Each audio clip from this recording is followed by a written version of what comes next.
I combined Dick's email address, I'm sorry, you guys. I did your Gmail and your ISBC. Sorry, everybody. It's our pill code.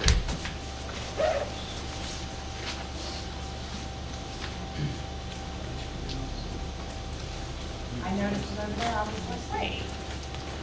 I sometimes do that myself. I don't know why the email bounces back. It's our pill code, isbdc.org.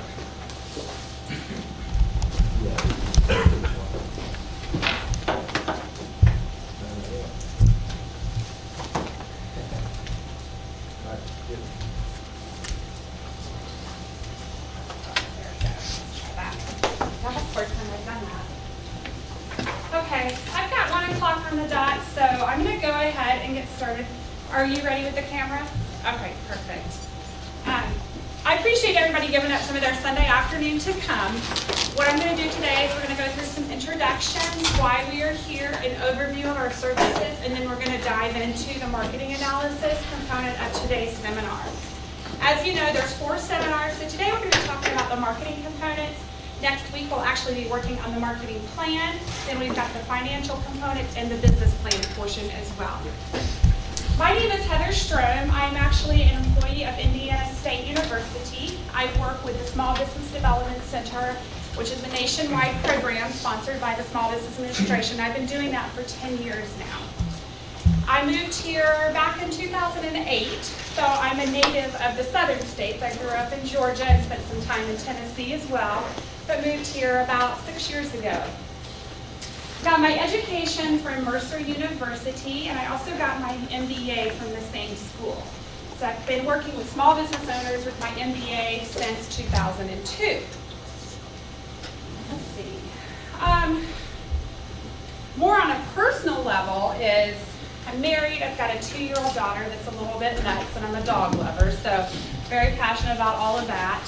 And I just really enjoy the Wabash Valley. It's been a great opportunity for me to work with entrepreneurs, people that are either looking to start a business or that are already in business. And we get to see the high amount of passion they have, really the ideas that they have, and helping those come to life and get those implemented. So it's a really exciting time for us to be working with business owners or prospective business owners. This afternoon, we've got Dick Pettleco with us as well. He is the business advisor for the Small Business Development Center. And I'm going to turn it over to him just so he can tell you a little bit about himself and his background as well. Good afternoon, everyone. My name is Dick Pettleco. The R is for Richard in my email address, but for some reason I grew up with the name Dick, which drives me nuts. Drives my son nuts. Why did they ever call you Dick with the name Richard? That's such a nice name, but that's how I grew up. I've been a business advisor with the Small Business Development Center for a little over 4 years now. Prior to that, I was with Old National Bank. I retired with Old National Bank in 2006. And before that, I was in the grain trading and grain processing business for about 30 years. 20 of those years was spent in Danville, Illinois with Wall Grain Company, if any of you know that name, the largest dry corn miller and soybean processor in the United States. And I was born and raised in Milwaukee, got my finance degree from Marquette University in Milwaukee. Heather's the communications and marketing expert, and I think I know a little bit about finance and accounting, so that's why we double team. So welcome.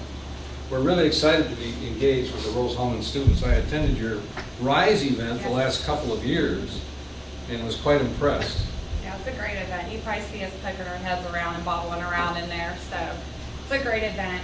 The reason that we're actually here is because Aaron, I think you, and also Ray, for contacting us and saying, you know what, you guys have a lot of ideas that you guys are working on or thinking about. How do you start to bring those ideas to market? How can you bring it to life? Is it feasible? Is it viable? Will it work? How can you test to see if those ideas are going to, work in our marketplace? So Aaron and Ray reached out to us, and in the process of meeting with them, we actually developed 4 seminars that are specifically for you guys to help you test your ideas. One of the things I'm going to go through first is the SBDC services, because even as a student here at Rose, you guys are eligible for services and there's no cost for those, okay?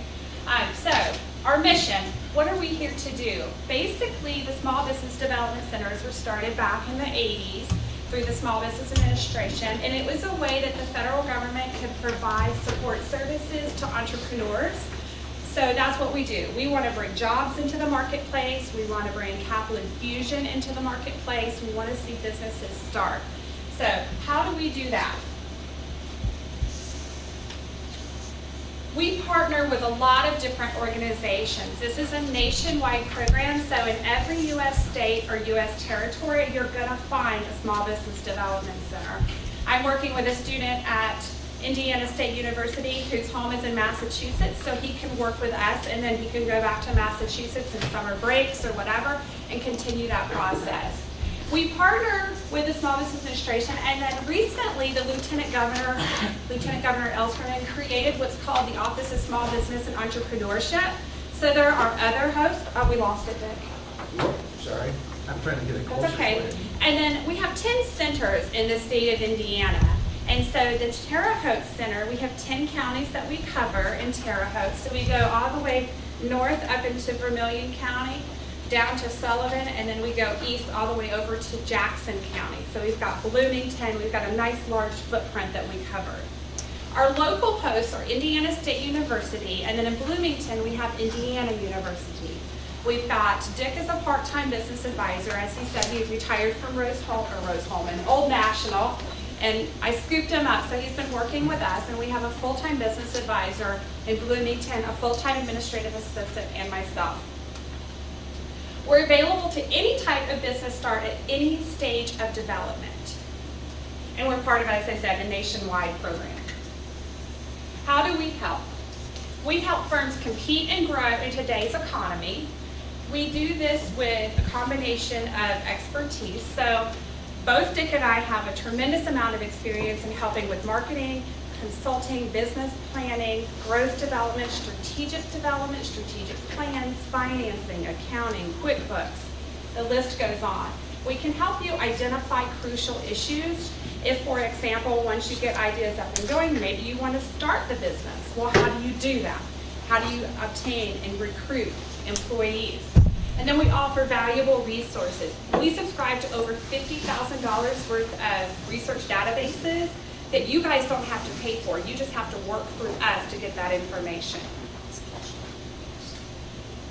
We provide confidential one-on-one counseling. There is absolutely no charge for our counseling at all. You go into the private market and you're going to be paying upwards of at least $100 or more an hour. You get all of our expertise at no charge and everything is confidential. Here's some of the different areas that I just touched on that we help with. And then, operational assessment, loan packaging. One of the main things that we were reached out for is market research and feasibility. Are your ideas going to work? If so, how do you know? What are the things that you need to do to test those ideas? Today we're going to be going through really just kind of building a foundation. Out of a quick show of hands, how many people are familiar with these components of marketing? Okay, I see a few hands go up. Okay, so we're going to be breaking these down into more detail. Having a basic knowledge of what the difference is between marketing, branding, and advertising will help you develop your marketing plan. It will help you determine if your product or idea will be feasible in the market. So before we jump into the big question, one of the things that I wanted to gather from you guys are what are specific questions that you guys have about marketing and marketing analysis so that we can try to get those answered today.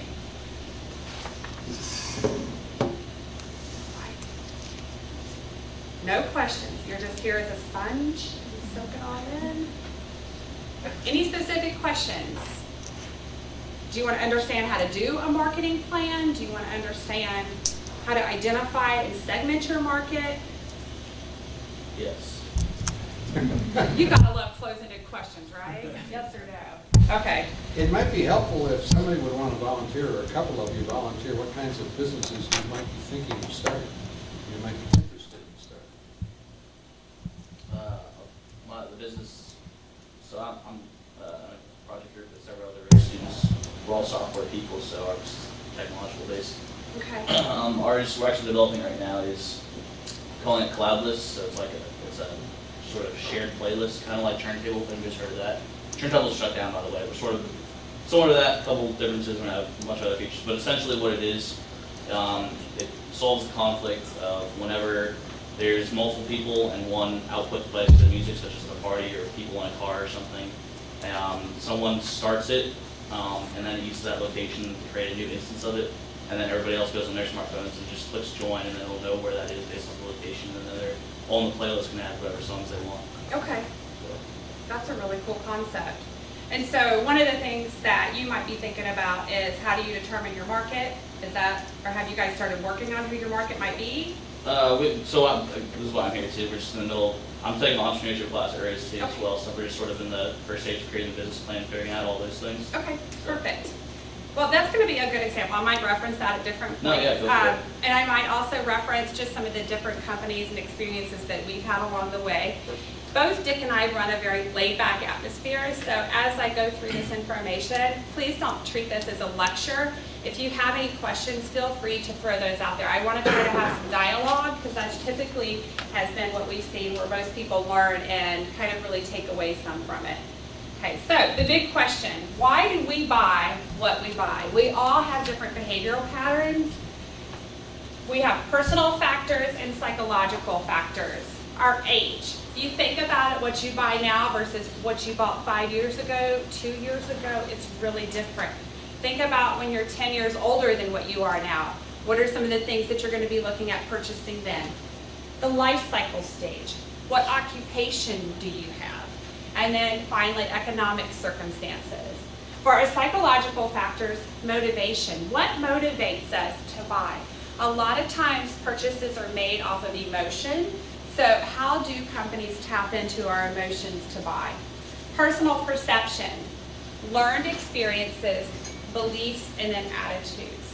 Our beliefs and our attitudes a lot of times have been ingrained in us since we were little. So those have a direct impact on why we purchase what we purchase. And they're very difficult to change as we get older. Okay, who are your core customers and why would they buy what you're selling? You have to identify your customers and what their needs are. And this goes back to our motivation factors, psychological and personal factors. What is going to make them buy? What need are you fulfilling of theirs? Convenience. How easy or hard is it going to be to obtain your product or service?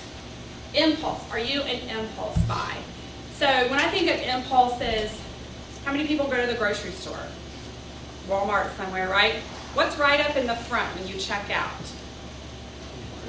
Candy. Candy and little trinket items, right? Like I can't go through a checkout without my daughter grabbing something from Hello Kitty, you know? So impulse. Is it something that they're going to buy real quick? What's the price point of it? Desire, comfort, hunger, easiness. Easiness and convenience are very closely related. Pressure, image. What are some products that you can think of that maybe create an image for somebody? I think of vehicles. I heard some mumbling. Designer clothing. Designer clothing? Like what? Give me a brand. Nike. There you go. I saw a little girl yesterday wearing little baby Jordans in the St. Patrick's Day parade. Okay. Give me another image product. Yeah, it did. I know when I was in college eons ago, Camel cigarettes had the cartoon character. It was to be cool. So that's one. What about a Mercedes or BMW versus a Hyundai? Does one create a better image or a different image? I won't say better, different image than the other. Okay, so those are image-based products. Boredom. Are you out there buying it because you're bored? All right, marketing mix. These are the 4 P's that are in every marketing mix that you'll come across. You also have to think about them when you're trying to determine about the need and feasibility, the viability of your product or service. So, product. Exactly what are you selling? You want to be as specific as possible. You could have just said a software application and left it at that, but he gave me a really descriptive term of the product that he was developing, the service that he's developing. Price. How much will the customer pay? Your prices have to be competitive, which means that they have to be in the market range for what the customers are willing to spend. You don't want to price it too low. What happens if you price a product too low? What's the customer perception? I know there's a perception with price and quality of the product, so even though I know a lot of things at first price at higher quality until they establish that it is higher quality, then they lower the price and skim the market. Yep, there's definitely that relationship there. I think of low cost. When you hear low cost, there's a low cost leader. Think about who's our low cost leader? Walmart. I was like, it's one right up the street. That's what they're marketed as. Place. Where can a customer purchase your product or service, and then how will it get there?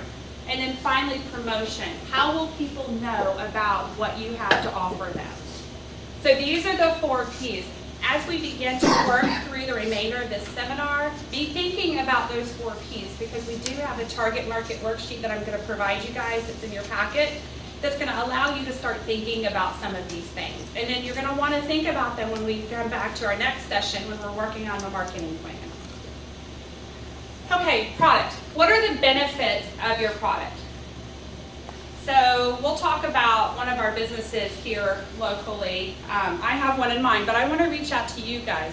What's a local business that you guys go to here in Terre Haute or Vigo County? Give me a restaurant you go to. Chick-fil-A. Starbucks, Chick-fil-A. We'll go with Chick-fil-A.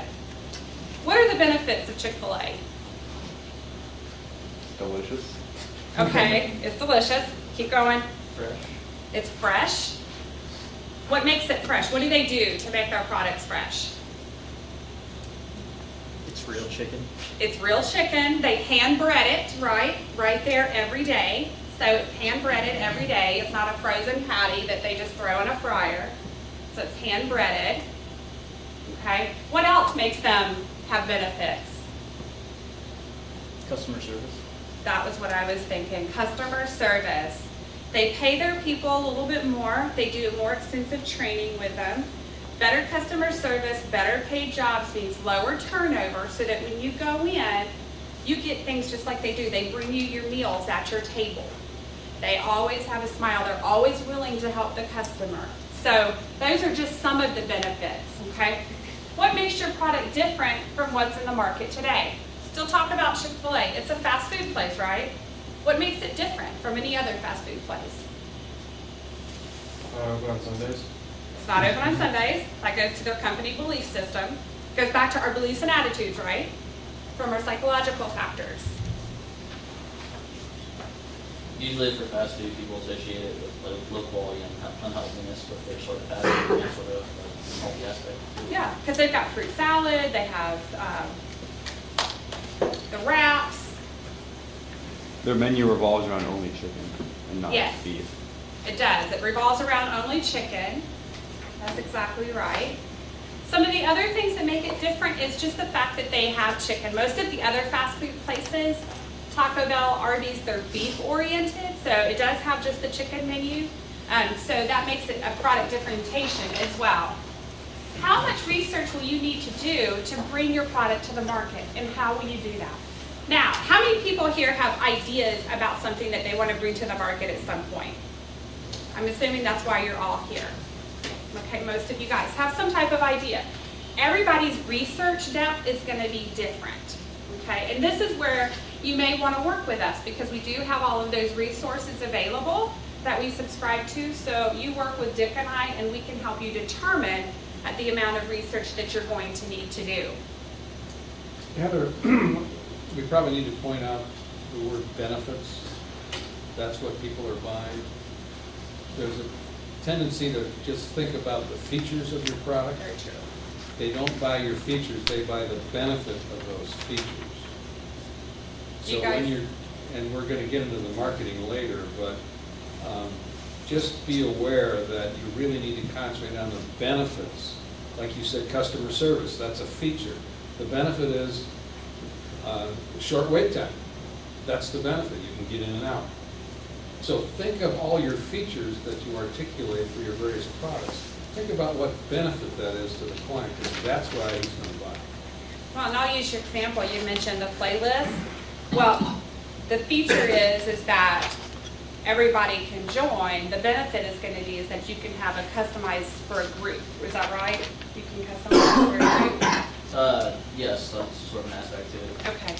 What's another thing? But the main one is that it sort of solves the, like I said, the conflict of like one person doesn't get to have music on all the time. Like I can throw my songs in or leave it with theirs. There's a whole queuing algorithm we're using too, where people upvote and downvote, and there's like starvation time, so it all sort of works out where everybody gets to hear what they want. Sort of like the overall people of the party or whatever event it is, sort of control the overall type of music that's playing. Okay, so the benefit would be that everybody's listening preferences might be different, but you're going to hear a variety of songs to satisfy the entire audience. Do I have that right? Yeah, for the most part. Okay. And I'm not a technology person either, so you guys bear with me. So if I'm not on the right track, it's okay to rein me back in. Okay, price. What is your competition charging?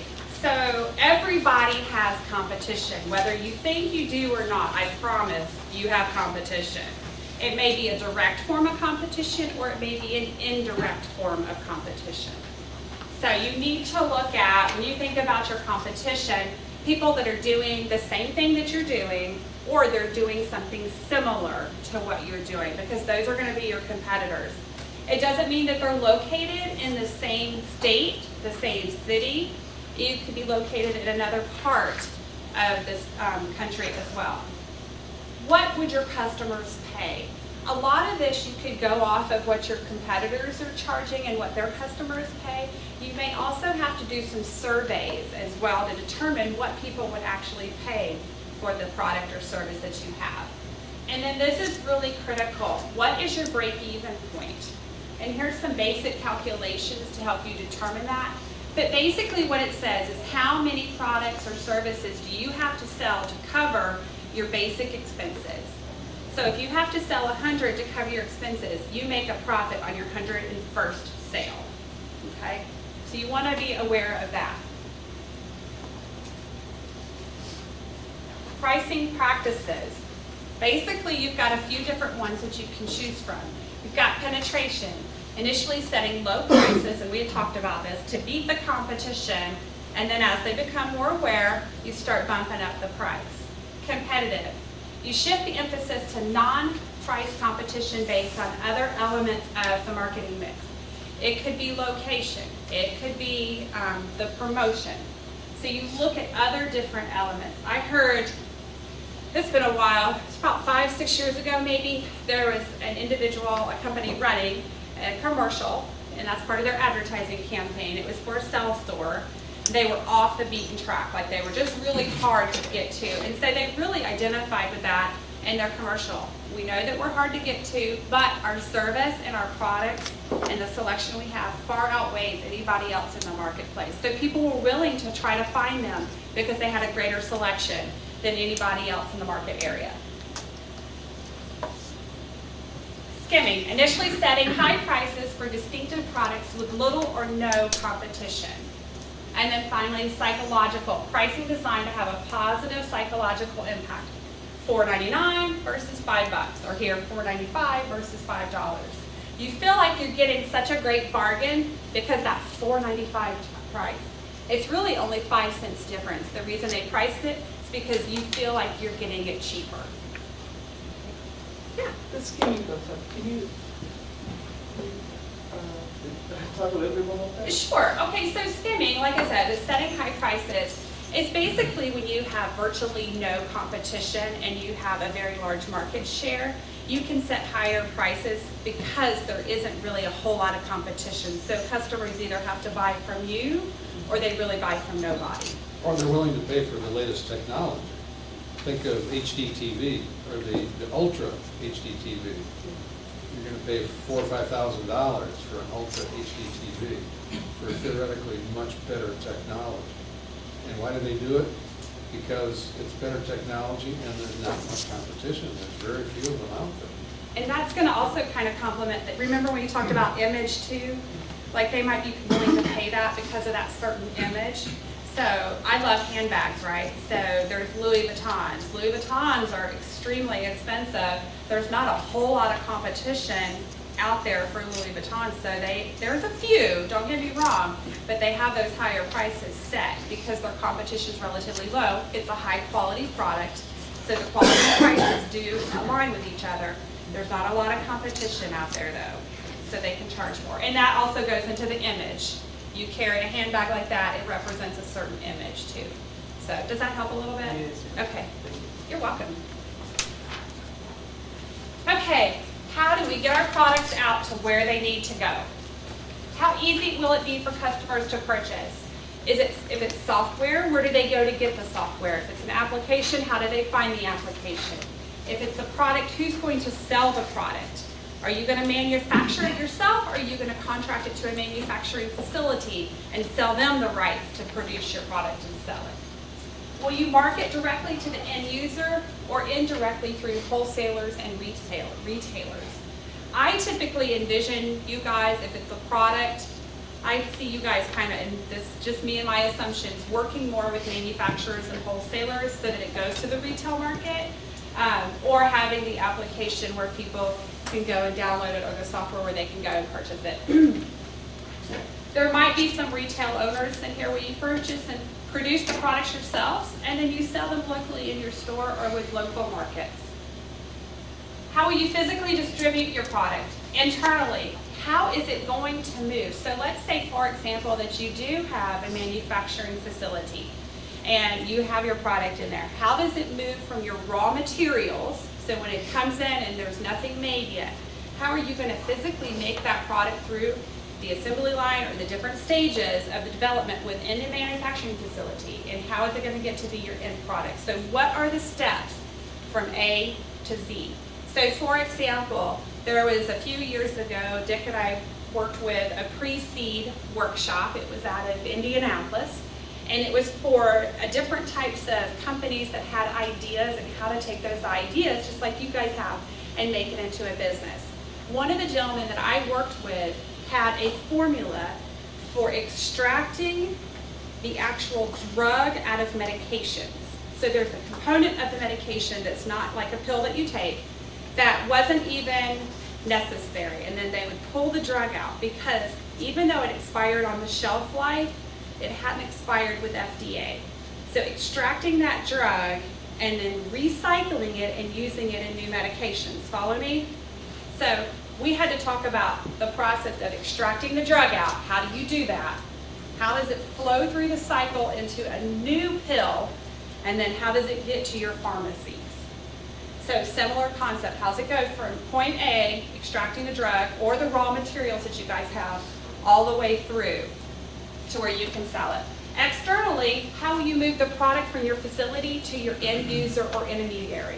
So once you get your raw materials produced, how do you actually get that to your customers? Do you work with consultants to do that? Do you have somebody in charge that is going to move that product out into the marketplace? And again, this really comes down to, are you guys going to do this, or are you going to sell the rights to somebody to do this? And those are questions that you have to ask yourself. If you're going to do this yourself, then these are definitely questions that you have to answer. If you're going to sell the rights for the product, then you may be interested in these and knowing it, but they may not be something that you're overly concerned with. Any questions? Okay, promotional mix. You've got advertising and personal selling. Advertising is basically any type of paid form of advertising. Newspaper, it could be the internet, it could be pop-up banners, it could be television and radio and cable, web pages, it could be motion pictures. So here's a lot of different examples of paid advertising. Personal selling, a process of helping and persuading someone to purchase a good or service.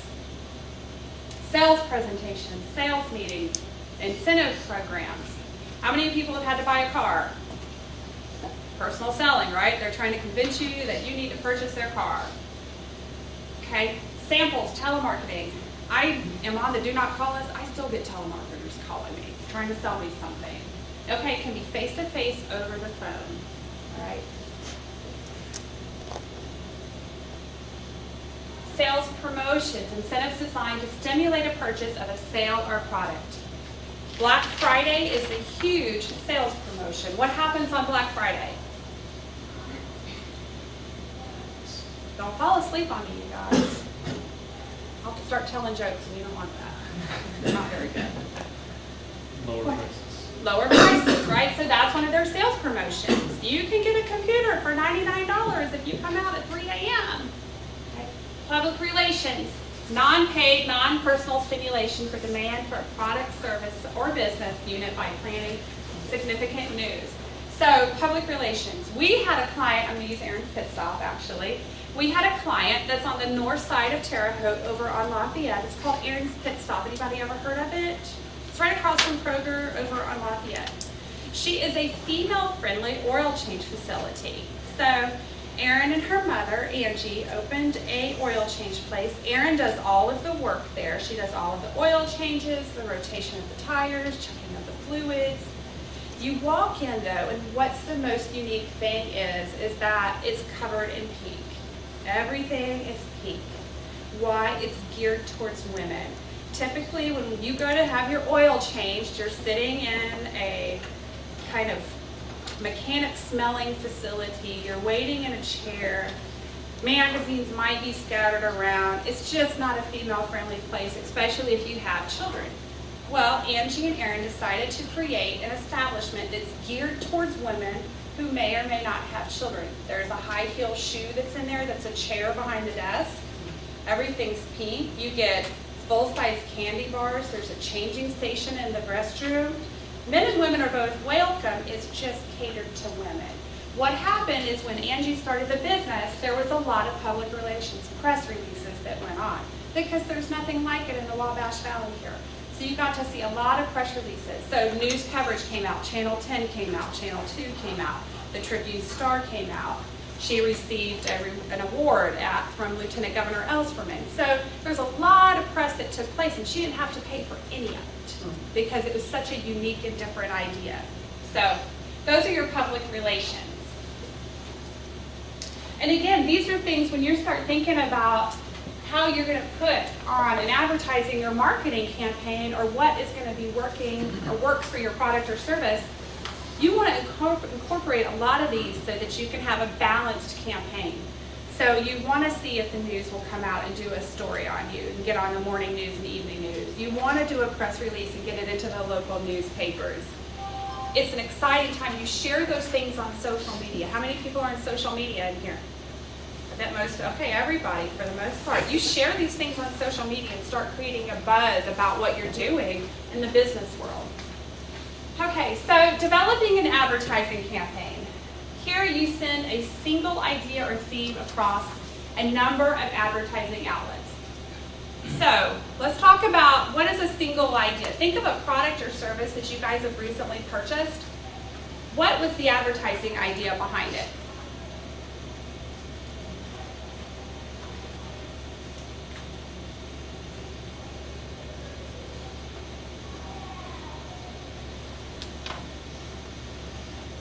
I know you guys know some.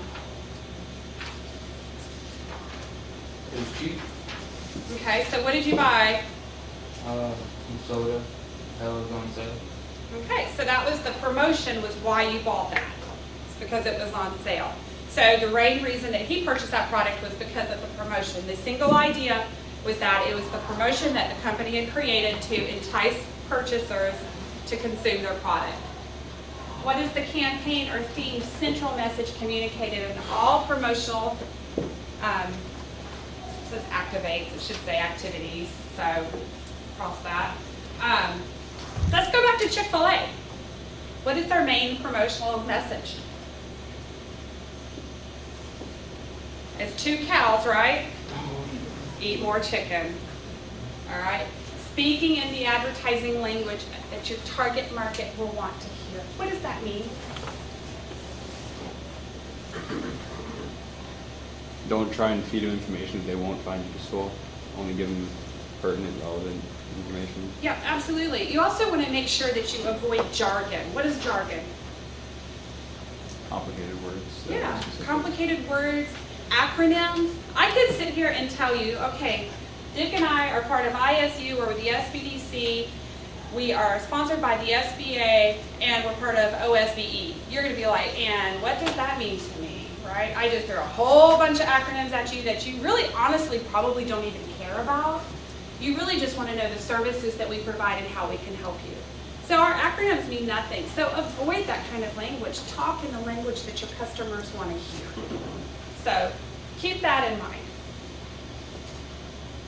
Okay, here's your marketing mix. We talked about all the different 4 Ps. You've got price, you've got placement, promotion, and product. Each of them is their own actual circle. Your customer is where they all overlap. So you can sell to people here in your outlying areas.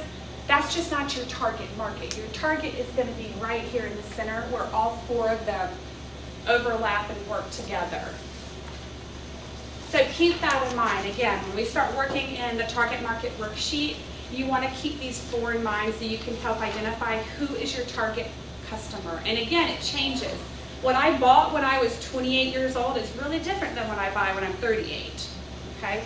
So my consumer decisions and my buying behavior has changed through the years. So you're going to be able, you want to make sure that you identify who is this right here. If you could take a picture of your actual customer and who's going to buy your product or service, that picture would go right in that center. And so that's who you want to think about identifying. Okay. Do you know your customer or do you think you know your customer? Dick and I a lot of times have people coming in and we ask them, well, who's your market? Everybody's my market. That is true or false statement? False. False. Absolutely. Everybody is not your market. It doesn't mean that somebody won't come in that's not your target market to purchase your product or service, but you're not marketing to the entire world. Okay? So, who is your customer, or do you think you know who they are? Who decides if your product is worth buying? So let's give an example here. We've got, I'm going to use an example that we've encountered. You've got an air conditioning company, and they sell air conditioners and service. Is the man or the woman of the household the decision maker? The woman? The woman. That's exactly right. Why do you think that is? You got the guess right. You had a 50-50 shot, so give it a Does the whirl man on. be in trouble? Because we're all whipped. That's one way to look at it. Yeah. That's you saying that. Chris would disagree. The woman is. Okay, the reason why is she's typically the one that says, hey, honey, we have a problem. And so then she actually says, okay, let's find out who we can call. They may talk about the particular company that they're going to call, but she's the one that's actually going to say, we need a new unit. It's probably going to be the husband that goes out there with the technician, make sure everything's on the up and up. But it ultimately comes down to, it's the wife that decides if they need a new unit and if they're going to purchase it or not. Okay? Probably a lot different than what you would have thought. So you really want to make sure you understand who is purchasing your product or service. Who decides its value? Who decides where to buy? And who decides where you should promote your product? So when you think about, I'm encountering this now. I go to the grocery store, I'm in the cereal aisle, and I'm walking along, got Cora beside me, right? What is down here along the bottom in the cereal aisle? The sugary kind. The sugary kind. Why is it down here? Where the kids can see it. That's right. Guess what I get to pick up all through the cereal aisle? We get one, got peanut butter crunch recently, but that's why it's down there. It's because guess what? The kids actually made the buying decision. The marketers, the companies put it at the bottom because they know that's where the little hands and eyes are, okay? So think about who decides where you should promote you, who decides where you should promote your product. Okay, how do you define your customers? You've got segmentation, targeting, and positioning. Those are the 3 things that you want to keep in mind when you're talking about your customers.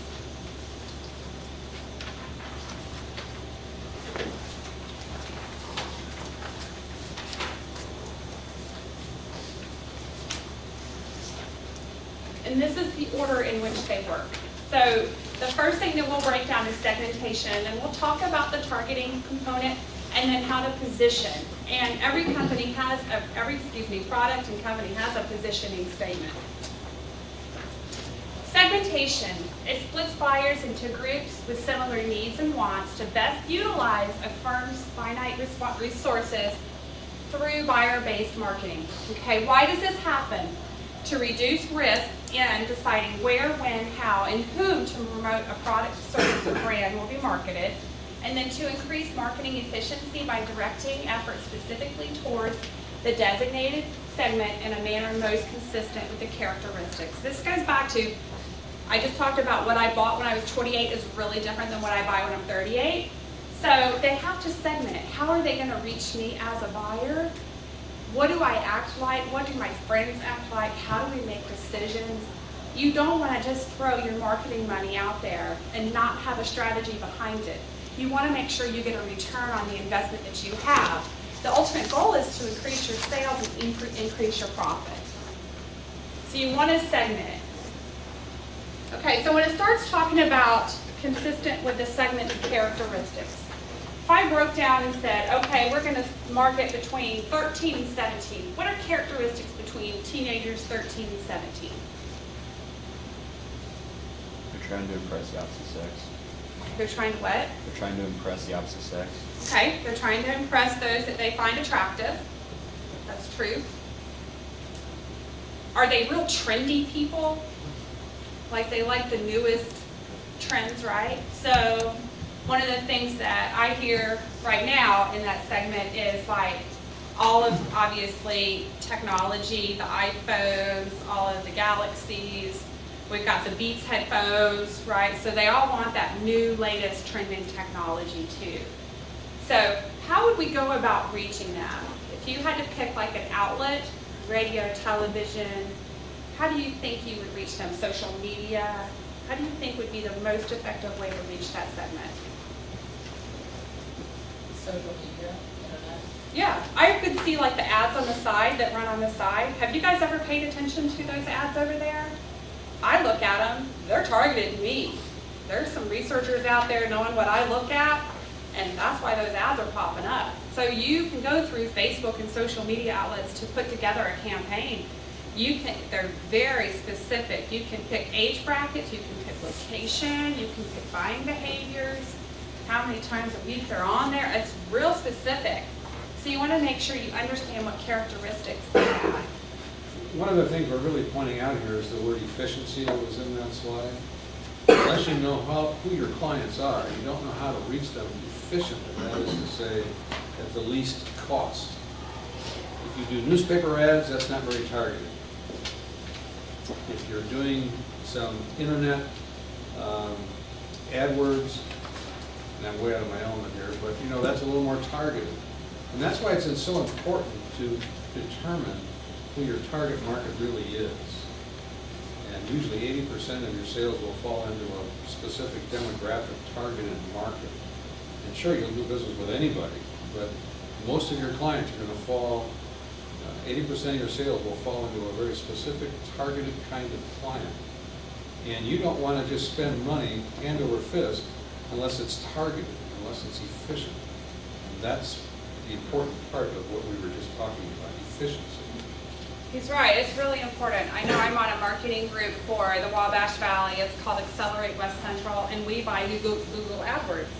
We are trying to reach site-selecting companies that want to relocate to the Wabash Valley that bring in high-paying jobs. You know, it could be 1,000 jobs, it could be 500 jobs. But the way to reach them is through these Google AdWords because so many people do all of their research online before making a decision, whether it's a relocation decision or a purchasing decision. So we're going to finish up segmentation, and then by about then it'll be close to time for our break, and we'll also work on our worksheets here in a little bit. But segmentation, McDonald's, you know, good or bad, they do a great job of this. Children, they have Happy Meals. For adults, they have the full menu. Men, quarter pounders. My husband loves his with bacon, okay? Women, salads and snack wraps. What they've done in their market research as they go through their segmentation is they've noticed some trends. One is that people are trying to eat healthier. So now You can get apples with your Happy Meals, okay, instead of just fries and a hamburger. Adults, you have the full menu. Men, they tend to like, meat and potatoes. That's what most men like. Not all, but that's what their research has shown is who goes to McDonald's is they like their meat and potatoes.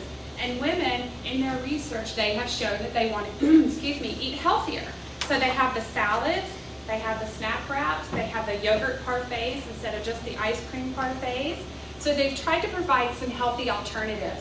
So they've done an excellent job breaking down their products and showing what the different segments that they serve. And they have characteristics for those as well, okay?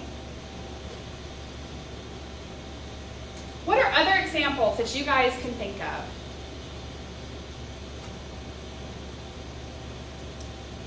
Okay, go ahead. Well, I mean, any department store you go into, there are different sections, they have something for everyone, and go to Macy's, you've got something for your whole family. Absolutely. So you got the children's here locally. We got children's on the second floor in homewares. You have got men's and ladies on the first floor. That's a great example. Nike and Under Armour will segment their products by sport or age. Yep, and they also do it by gender. So sport, gender, age, yep. Give me some more good examples. Maybe like movies and video games based on like their like rating like between everyone and adults or mature audience. Yep, that's another really good. So if you want to take, like, we took our daughter to go see, was it Going Nuts or something? It was a cartoon by Disney or Pixar. But that was rated G, so we knew that it was safe, so they segmented that. Okay, I've got a nephew who's 12. We can do PG-13 with him.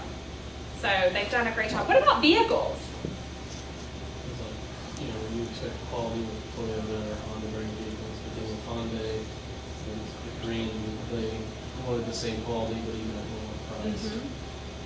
Yep, absolutely. And I even think with segmentation with vehicles, you've got the price, so they segment based on price. They have it based on all of the accessories. They have it based on size. So we've got, because we've got a daughter, and when we have to go somewhere, we have to pack everything but the kitchen sink, we have a Tahoe, so we can throw everything in there. So you've got a couple of different audiences with your vehicles and how they market to those, Dick drives a SUV too, but his isn't a Tahoe. He doesn't have to throw everything in but the kitchen sink. So they know who they're trying to reach, and you have to put together your campaign. You have to know your customers. So, like you said, you're using those resources efficiently. Good examples, you guys. Okay, targeting. Once segments have been identified, it's up to you to determine what group or groups that you want to sell to. So it doesn't mean that you can only sell to one. Just like McDonald's does, they have 4 different segments. You can throw all of that into the same marketing campaign on how you do it. McDonald's has their slogan, for the love of it, what is that? I'm loving it. Thank you. That's it. I'm loving it, right? It goes to all 4 segmentations, okay, that they've created. So make sure that you understand who they are.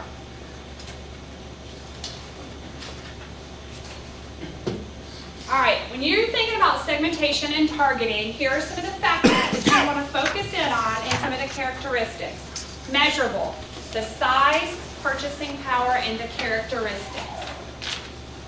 What is measurable about it? How large is the size of your target market? And it could be, you can have a really niche market, okay? You could have a very successful product, but it's a very specific audience. Can you guys think of something with a very niche audience or target? Yeah, exactly. I think it's a company, but I don't know the name of it. But their niche was that they targeted really lower class, almost poor people. So they spent a lot of money on engineering and research, pretty much create products just for those type of people. I know one of them was like a water sanitizer, way below price of normal ones. So just various kinds of products that just meant for those types of people. Yeah, I'm not sure what company, but that's a good example though, because that demographic, they don't have a lot of disposable income. So you really have to identify how they're going to spend their money. Another good example this is more of a local one, is that there's the Union Hospital, the Wabash Valley Catholic Charities. They have the food mobile unit that goes around. Have you guys seen that around town? It's a food truck. And so what it's designed to do, and this is a really great example of a niche and very measurable, is this food truck has fresh fruits and vegetables. What they did through their research is they noticed that lower income families really didn't have the means to go to a grocery store unless they took public transportation, and there wasn't a grocery store that was either within a bicycle distance or walking distance. So this food truck makes stops every week strategically through the different areas in the Wabash Valley, and families can use their money to purchase fresh fruits and vegetables at a little bit lower cost than they would at the grocery store, and they can also use their EBT cards. So a great way is a very sizable or measurable market. It's a decent size, but it's very, very niche. Okay, sustainable, large enough and profitable. So you want to make sure that they're going to get a profit, that you're going to get a profit out of it. Otherwise, it's not going to be worth in going into.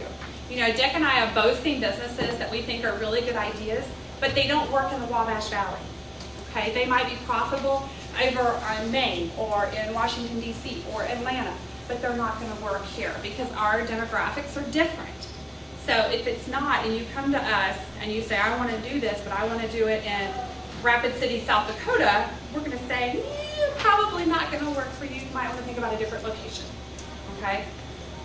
Accessible, can be reached and served, differentiable, respond differently to marketing elements, and actionable. Programs can be formulated, which means that you want people to take action. You want them to buy. So if you need to adjust the programs or the way that you reach them, you have that ability to do so. Okay, positioning. Influence your customer's perception of your product or service in a clear, cleanly, and advantageous position. Okay, Ford versus Jaguar. What are the differences? They both have good products, but what are the differences that you see with the positioning of their products? Price. Price is a huge one. How does price affect like their image? Jaguar is more of a luxury brand because it has a higher price point than a Ford. Yep. Purpose of the vehicle itself.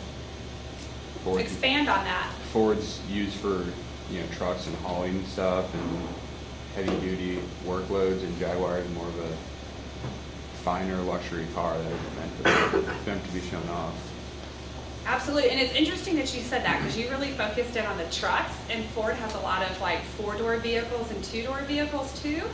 So they have the cars, but they're not the luxury cars that he mentioned. They're more the economical. You can get the 45 or the, you know, the 35 miles to the gallon than you can with like the Ford F-150s or the 250s. So it's interesting how you took that different, because they have a lot of different products, but you really focused in on the trucks and he had focused in on the cars. So it's definitely, absolutely, positioning. Jaguar, you're right, it's a very elite. It has that image that's associated with it. You're going to pay a higher price point for that. Ford is more affordable. They are viewed as typically they think of trucks, so they do have that loading and hauling image, but they also have their cars as well, and their cars are typically better gas mileage and more affordable for families too. So their demographic, how do you think their demographic looks for Ford versus Jaguar? If you had to pick an income range, what do you think an income range for Ford would be versus Jaguar? Do you think $30,000 to $50,000? Do you think $30,000 to $50,000 for this one? Do you think more? What do you think the income range for Jaguar is? I don't have an answer for that, I'm just asking. I typically picture more of like a 6-figure or almost 6-figure if it's a single individual. If it's a family, then higher 6 figures. Here, I think of anything 30,000, 40,000 up probably if they're purchasing new. Okay. I tend to think of families here. I tend to think of maybe not less family oriented, or if they have a family, this is kind of the date night vehicle. So that's just my thoughts on that. But really, you have to think about how are they positioned in the marketplace and how do they sell. Okay, we're almost at break time, so we're about 5 minutes early. Do you guys have any questions before we take a short break? Okay, I know Aaron went to go get some snacks and food, so he'll be back here in a few minutes. If you guys want to take a break, we can resume. We're scheduled to resume at 2:30, but we can start and walk through this earlier if you want, but I at least encourage you to stretch your legs. and start looking through that target market worksheet that I gave you guys too, if you have a minute, so we can talk